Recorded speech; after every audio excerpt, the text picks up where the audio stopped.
Thank you very much, and very good afternoon, friends, and happy to be among the HR fraternity.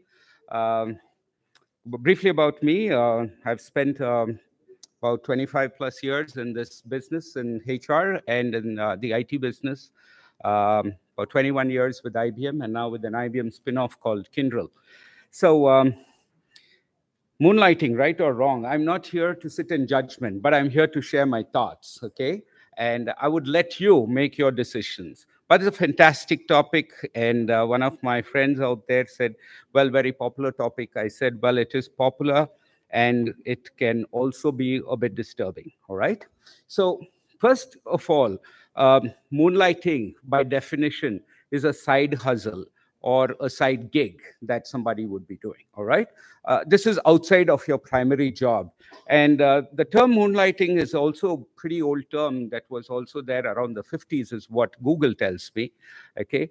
And apparently, it is something you do which your primary employer doesn't know, okay? So therefore, the term moonlighting.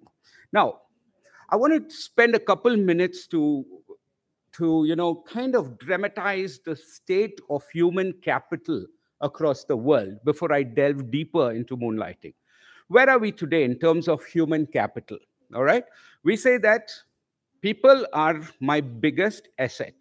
Now, when people are your biggest asset, you don't put it in your page 18 in the annual report. It's there on the cover page emblazoned in banner print. People are my biggest asset, okay? And people are core to my business. These are some of the terms we use, right? Pretty cliched. 3 weeks ago, what happened? A few people were fired in the US and other parts of the world and said, hey, before you come into the office, go back home, turn your car, and check whether you're still employed. Now, that's not how you treat people. You don't trash people. If you consider human capital core to your business, you treat people with respect, and you give people the required freedom that they want, okay?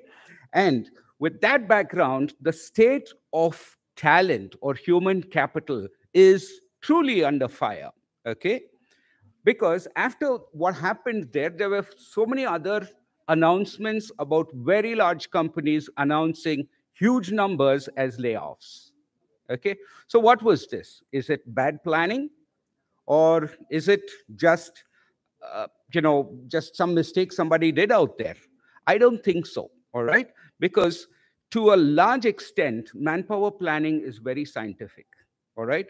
And large organizations, you take their names. I would still stand here and say, if you have an overcapacity and redundancy challenge, that means somewhere in your human capital selection, assessment, talent, skilling, upskilling process, something was missing, okay? Of course, you have a small percentage of people who will drop off as poor performers and who cannot be what you would call upgraded or upskilled into the newer technology areas. That's pretty natural. So that's the state of talent, especially when in India, when we have the world's youngest talent, most preferred, okay, sought after, and also with the world's population, developed countries that have an aging population, India has a younger population. And statistics tell me by 2025, 1 in every 4 working people in the world will be Indian, okay? So with that, is moonlighting right or wrong? Well, without being judgmental, firstly, let us look at what the law says. The Factories Act says very clearly that if there is a violation of employment agreement, then it is cheating. But that's the Factories Act. Now, those of us who are outside the Factories Act, like the IT companies, some of them in some states are exempt from this act. So let's keep that on the side. The other one is the challenge of skills, and also the definition of law, which says this. Now, go back and look at your employment contracts. When did we write our employment contracts? And where the lens of fairness and equity in terms of your employment contracts? Now, you will find that as time has progressed, equity and fairness has definitely been dimmed in that focus. So go back and look whether you and employee have a fair understanding of what it is. Then comes freedom. Freedom also was exacerbated by the recent work from home and pandemic and things like that, because we all found a different passion or found purpose in different things, and some were also impacted deeply by losses. So folks wanted freedom to pursue certain things because suddenly life became a bit uncertain. And therefore, they said, well, working for this organization or in this skill area is not my life's award ambition, but I'm going to do a lot of other things. So freedom came into play here, all right? And then conflict of interest. Now, when you look at someone who wants to do a job, a side gig, or moonlighting, firstly, you look at whether there is a conflict of interest with your company and with what you're going to be doing. If there is a conflict of interest with your project and what you're going to be doing, straight away, you shouldn't be doing it, okay? Look at something which does not conflict with your business. The second one, of course, is confidentiality and data privacy, okay? A lot of us handle data, sometimes client confidential data, and it's so important that this data is safeguarded, okay? And as custodians, we have to ensure that we have the right level of controls.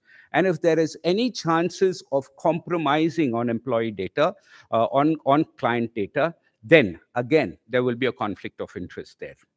Then I always look at it from this standpoint, okay, culture, all right? Now, if you are driving an organization with a high level of ethics and integrity and transparency, I would say that people will be undergirded by a culture of trust.